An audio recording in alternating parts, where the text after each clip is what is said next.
C'est la preuve que le président ne fait même pas confiance à son dauphin choisi. Sinon, il aurait pu laisser les élections se dérouler et aller se reposer parce que, bon, c'est quelqu'un de son camp. Mais si aujourd'hui on trouve nécessaire de créer un Sénat dans lequel lui, il aura un siège après, un Sénat qui a une prédominance sur l'exécutif, c'est que ça craint.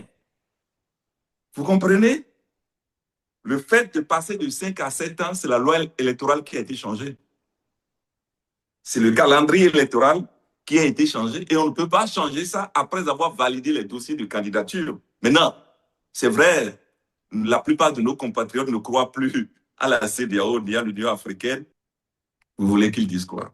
Si quelque chose était gagné, pourquoi après avoir volé la souveraineté du peuple, ils se promènent pour expliquer les bienfaits de leur révision? Vous voulez qu'ils disent le contraire de ce qu'ils sont en train de dire en ce moment? Ceux qui sont en train de parler là, ce n'est pas le chef. Le chef lui-même sait que rien n'est gagné.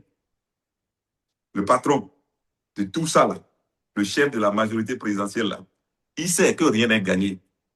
Mais ceux qui l'envoient sur le terrain pour parler, les gens parlent à contre-cœur.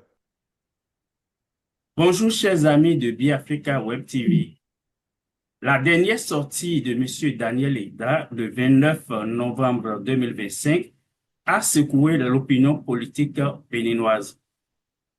Dans un message ferme, il accuse le pouvoir d'avoir tout verrouillé et dénonce une sélection plutôt qu'une élection et fustige une révision constitutionnelle qu'il juge dangereuse. Tout en appelant les Béninois au calme, il affirme refuser de rentrer dans le rang, estimant que tout système qui tenterait de l'enfermer exploserait. Pour mieux comprendre la portée de cette sortie et ce qu'elle révèle du climat politique actuel au Bénin, nous recevons aujourd'hui M. Daniel Eda dans une interview exclusive. Je rappelle que M. Daniel Eda est ancien fonctionnaire de la francophonie, candidat à l'élection présidentielle de 2016 et président du mouvement Nous le ferons. Bonjour, Monsieur Daniel Eda, et merci d'avoir accepté notre invitation. Bonjour, Monsieur Diosso, c'est un plaisir pour moi de vous retrouver et mes salutations aux abonnés et téléspectateurs de Biafrica TV. Merci une fois encore pour votre disponibilité. La Sénat a lancé le processus électoral, sinon le calendrier électoral depuis le mois de juillet, mais à vous entendre, nous sommes dans un processus de sélection plutôt qu'une élection. Quel fait vous amène à soutenir cette opinion? D'abord, quand on prend les dispositions déjà avec la première révision de la Constitution pour que la session à la magistrature suprême de notre pays ne soit plus démocratique comme celle qui a permis au président Patrice Talon d'arriver en 2016, déjà c'est un problème. Quand on met les cautions pour participer, pour prendre part aux élections présidentielles et même législatives à des taux, des montants prohibitifs, c'est une sélection. Et il faut regarder c'est quoi le SMIC au Bénin, c'est quoi le salaire d'un fonctionnaire, enfin, au dernier échelon dans sa catégorie, dans la catégorie la plus élevée. Et puis vous verrez que aucun fonctionnaire béninois honnête ne peut accumuler autant d'argent que ce qui est demandé pour prendre part à ces élections. Donc ça, il y a l'inversement des valeurs qui fait que ceux qui ne sont pas dans les antivaleurs, ceux qui n'embrassent pas les antivaleurs ne peuvent pas prétendre, ne peuvent plus prétendre à accéder à quoi que ce soit au Parlement ou à la présidence de la République. Donc, parrainage, ça vient d'où? Parrainage, ça vient d'où? Chaque Béninois a une vision pour son pays. Mais on dit, désormais, vos visions ne comptent plus, votre idéologie ne compte plus, ce que vous avez comme projet ne compte plus. Il faut que les babadiens puissent se réunir et décider que vous puissiez être candidat. Si les autres disent que vous n'êtes pas éligible, c'est que quels que soient vos droits conférés par la Constitution, vous n'avez rien et puis c'est tout. Et on dit, vous allez en souffrir, mais vous ne pouvez rien faire.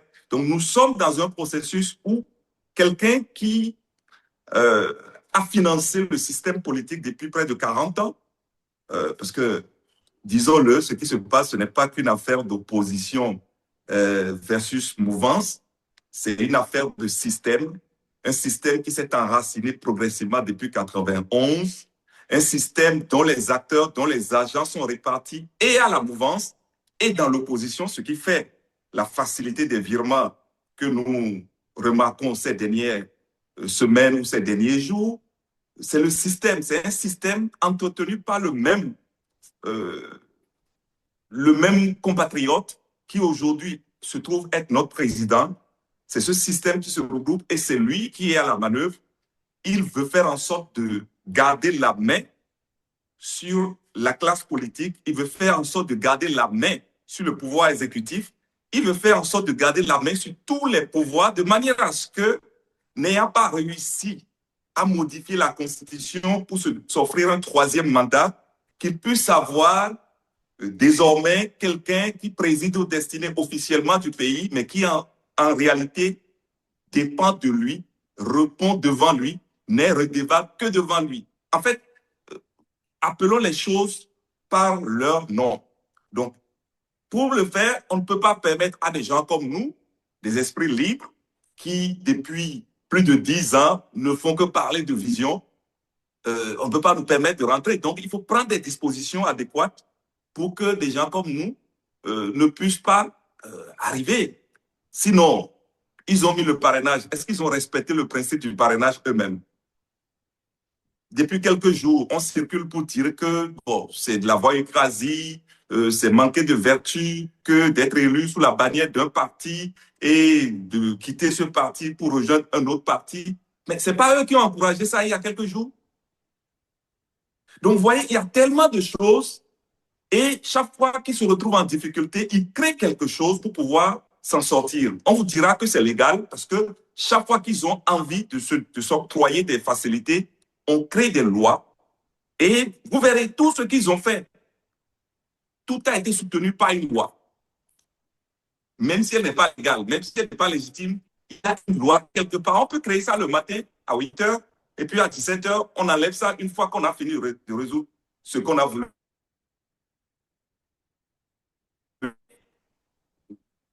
Nous sommes dans un processus qui n'est pas du tout démocratique. Nous sommes dans un processus qui n'est pas du tout patriotique. Nous sommes dans un état de loi et malheureusement, l'élite a été capturée avant ce moment-ci. Donc, ce n'est pas... Bon, moi, je ne suis pas fond, je suis Adja. On dit en Adja,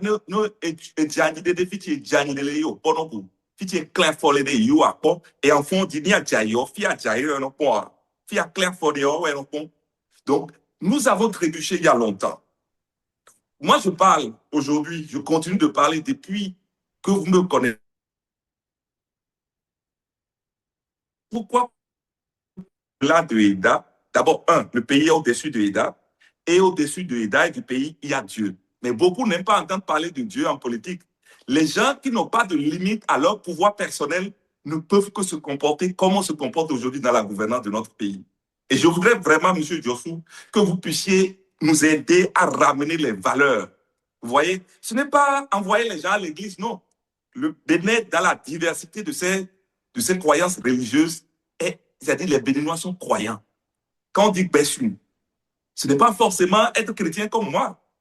Il y a des lois, il y a des principes divers qu'il faut respecter. Et quand quelqu'un les observe, il se comporte différemment vis-à-vis de ses compatriotes.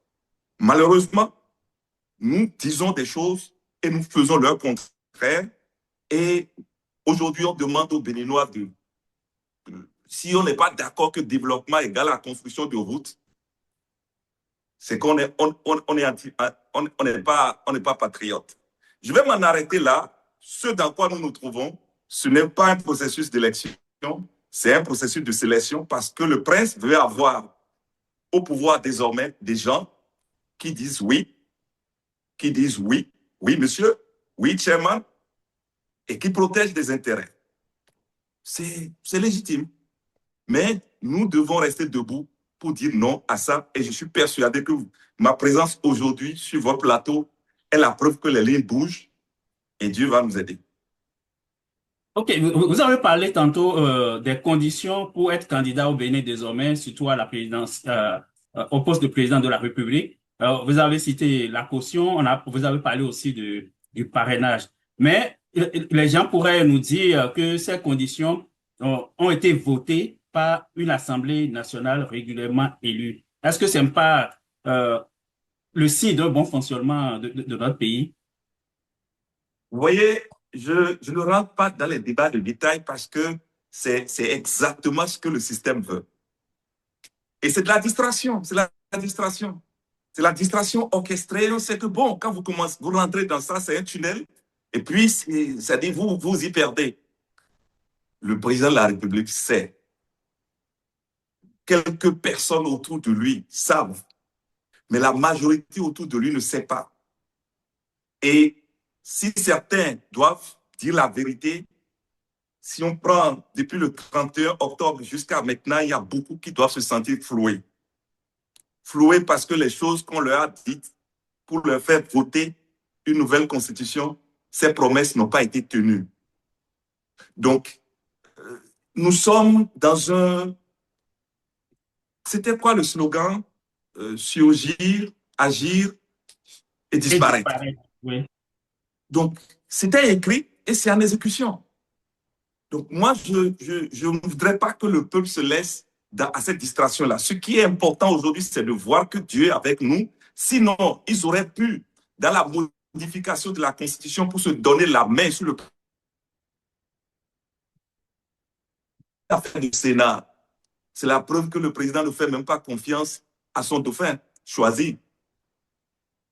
Sinon, il aurait pu laisser les élections se dérouler et aller se reposer parce que, bon, c'est quelqu'un de son camp.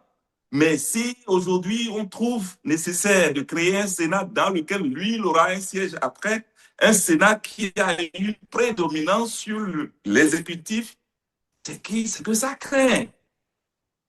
Vous comprenez?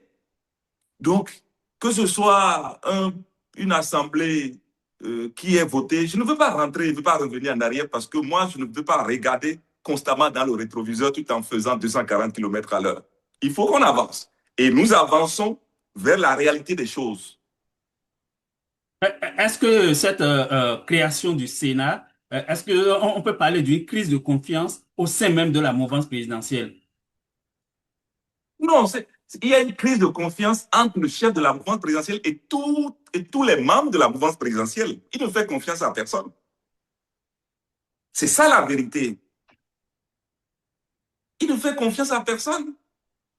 Mais cette affaire du Sénat, tout ça, là, ça montre que la réforme du système partisan, lui-même n'y croit pas.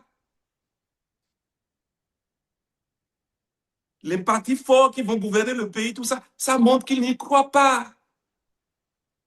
Maintenant, c'est la clochardisation de l'élite qui fait que, bon, même moi, j'ai fait la sociologie à l'université. Et en dehors du fait qu'il y a toute une filière qu'on appelle sociologie du développement, il y a une matière qu'on appelle sociologie du développement. Mais aujourd'hui, demandez aux Béninois, c'est quoi le développement? Mais on dit, bon, les Béninois savent de quoi on a besoin de l'eau, on a besoin de l'électricité, on sait de quoi on a besoin. Mais là où vous vous trouvez, je pense, vous êtes au Canada, n'est-ce pas? Bien sûr, oui. Mais on a besoin de l'eau, on a besoin de l'électricité. Mais les libéraux ont leur solution pour apporter de l'eau, pour apporter de l'électricité. Les écolos ont leur solution. D'accord? Les nationalistes ont leur solution. Les socialistes ou les progressistes ont leur solution. Donc, et c'est ça qui fait, moi par exemple, je suis pour la famille, je suis pour la patrie, je suis pour Dieu dans la politique. Donc, ça va déterminer comment j'aborde les choses. Ceux qui ne croient pas aux valeurs qui sont les miennes vont aussi apporter leurs solutions en fonction des valeurs auxquelles ils croient. Maintenant, on demande à tout le monde de s'aligner dans ce qu'ils appellent le rang. C'est quoi? C'est un couvent? C'est une secte? C'est quoi? Le Bénin, pour moi, n'est pas un rang. Le Bénin, c'est le Bénin et tout le monde. Vous qui êtes librement au Canada, comme nos compatriotes qui sont forcés d'être en exil aujourd'hui, ou ceux qui sont en prison pour des raisons politiques, tous, nous avons en commun le Bénin. Et ce n'est pas une question de rang. Donc, M. Diossou, vous le savez très bien, les valeurs sont inversées aujourd'hui. Et je voudrais que vous, parce que vous avez une grande audience, que vous nous aidiez à ramener les valeurs au centre de la politique. Si ce n'est pas fait, oubliez tout le reste. Et puis, il y a des compatriotes qui disent qu'ils ne sont pas d'accord avec ce qui se fait, mais qui disent oh non, on ne peut pas parler de Dieu et de politique. Je vais vous dire une chose. Tous ceux qui disent qu'ils sont contre ce qui se passe dans notre pays et qui disent de ne pas parler de Dieu là, il vaut mieux qu'ils rentrent dans les rangs. Parce que ceux qui ont créé le rang, c'est des gens qui ne croient en rien au-dessus d'eux. Ils pensent qu'ils sont l'alpha et l'oméga. Ils n'ont pas de limite. Et c'est ce que nous sommes en train de vivre. Donc, il faut ramener les valeurs. Il faut ramener les valeurs. Rentrez dans Cotonou, vous allez voir ce qu'on fait de nos enfants. Il y a beaucoup de jeunes aujourd'hui qui s'adonnent à des choses impossibles. La situation sociale est explosive.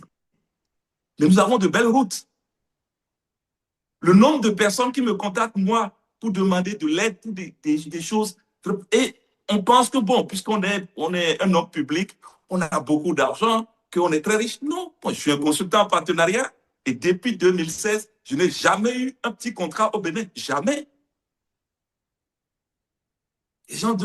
Donc, c'est-à-dire, nous ne devons pas transformer le pays en ce que, bon, il faut noir.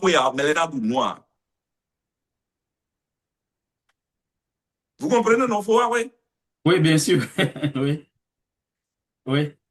Donc, c'est vraiment aider le pays. C'est-à-dire, regardez un peu tous les efforts que vous avez fournis. Moi, je vous suis. Je vous suis. Les efforts pour que ceux qui ne sont pas d'accord viennent exposer leurs idées, tout ça. Mais le sens dans lequel nous devons combattre là, ce n'est pas ce sens-là. Celui qui est là, il est prêt pour la violence. Je l'ai dit en 2020. Ça s'est passé en 2021. Et je le dis encore, il est prêt pour la violence. Et il veut que le chaos s'installe. D'accord? C'est dans le moment que lui, il pourra légitimer un certain nombre de choses. Donc, regardez un peu, nous avons saisi la CEDEAO et on n'a pas posé beaucoup de questions, non. Ils ont changé la loi électorale. Ils ont voulu passer par ruse. Le fait de passer de 5 à 7 ans, c'est la loi électorale qui a été changée. C'est le calendrier électoral qui a été changé et on ne peut pas changer ça après avoir validé les dossiers de candidature. Maintenant, c'est vrai, la plupart de nos compatriotes ne croient plus à la CEDEAO ni à l'Union africaine, mais nous sommes républicains, nous aspirons à gouverner ce pays et nous devons faire avec les institutions qui existent. Et ils nous ont répondu que notre lettre va être acheminée à qui de droit. Et je profite pour remercier tous ceux qui ont relayé cette lettre adressée à la CEDEAO et à l'Union africaine. Et je dis à nouveau, restons sereins, les lignes bougent, eux-mêmes, ils savent qu'ils ne peuvent pas aller au bout parce que, au-delà de tout, c'est spirituel ce qui se passe. Ils savent qu'ils n'ont rien en main et il faut qu'ils puissent mettre certaines personnes dans leur rang pour que cela soit validé. Et bien sûr, ne sera pas validé. Le changement de la durée des mandats qui a été opéré à travers cette révision de la Constitution, est-ce que c'est en contradiction avec le contenu même de la Constitution? Parce que vous l'avez soulevé aussi dans votre dernière sortie, ou c'est du fait que les dossiers de candidature ont été déjà déposés pour les élections à venir? J'ai dit que je ne veux pas rentrer dans les détails. Moi, j'ai pris un aspect. Et pour l'instant, c'est sur cet aspect-là que je me positionne. Si le temps évolue et qu'on a besoin d'aller vers d'autres aspects, eh bien, on en parlera. Mais pour l'heure, selon le protocole additionnel de la CEDEAO, on ne peut pas changer les lois électorales, encore moins la Constitution, puisque la Constitution est le contenant de tout. à moins de 6 mois des élections. Les candidatures pour la présidentielle ont été, l'appel à candidature lancé, les candidatures enregistrées, pour les élections communales lancées, enregistrées et validées, et on change la constitution après pour passer les mandats de 5 à 7 ans. Les gens avaient déposé les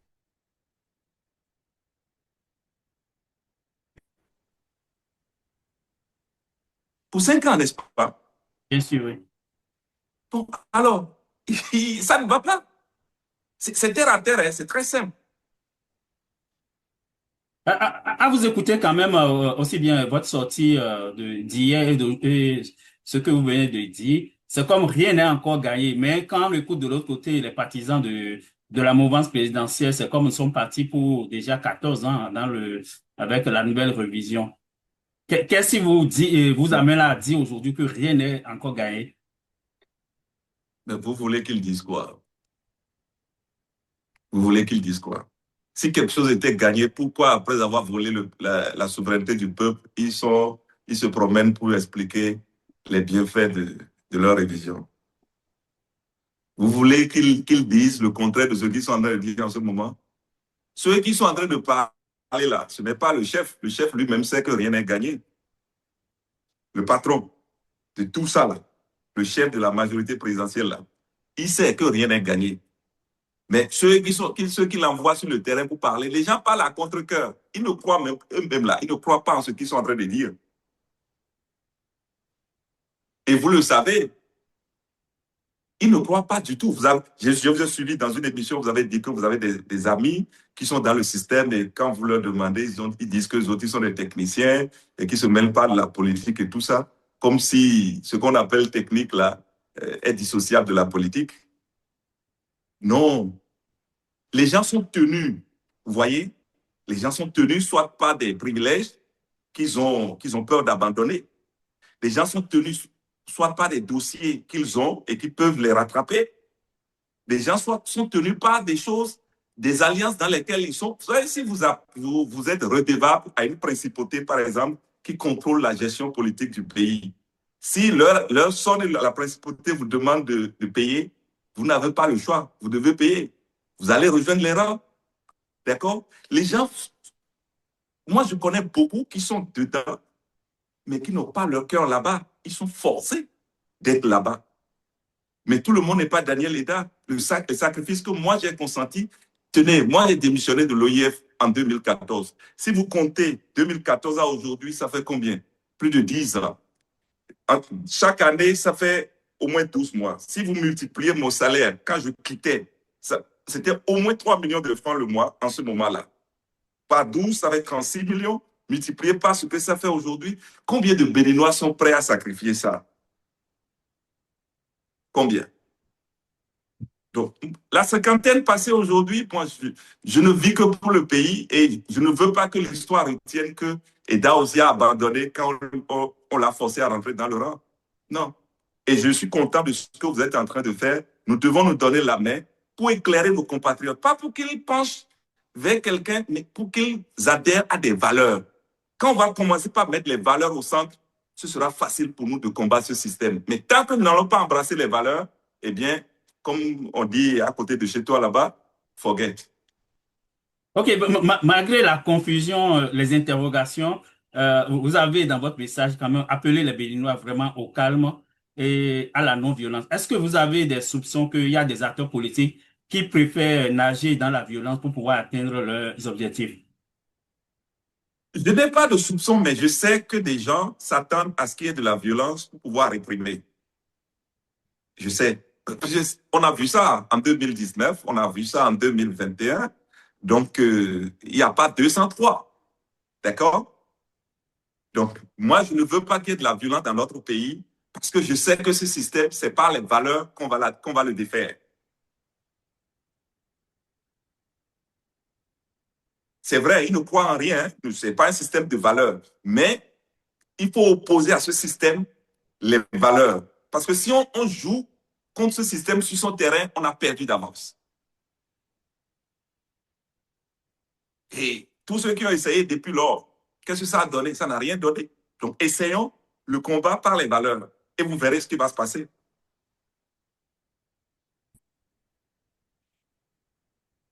Donc, pour terminer cette interview, quel message souhaitez-vous laisser au peuple béninois qui vous écoute et qui doute encore de la possibilité d'une alternance réelle en 2026? D'abord, merci à Via Africa TV pour l'opportunité offerte d'échanger, de partager mes idées avec nos compatriotes. Merci à vous, Monsieur Diossou, pour l'invitation. Mes chers compatriotes, une fois encore, je viens vous dire de garder votre calme. Nous avons essayé toutes sortes de solutions pour défaire ce système qui a mis la main sur tout dans notre pays depuis 2016. À l'arrivée, du moins à cette étape, nous remarquons que le système continue par survivre et s'organise pour s'enraciner durablement. Et vous vous désespérez, je vous comprends, mais je viens vous dire une fois encore, ne désespérez pas. C'est le temps pour nous de changer notre manière de faire de la politique. Au moment où ils nous demandent de ne pas penser vision, de ne pas penser idéologie, de ne pas penser valeur, c'est le moment plus que jamais pour nous de nous donner la main sur des valeurs et de faire en sorte que le mot famille prenne un sens chez chacun de nous, que le mot patrie prenne un sens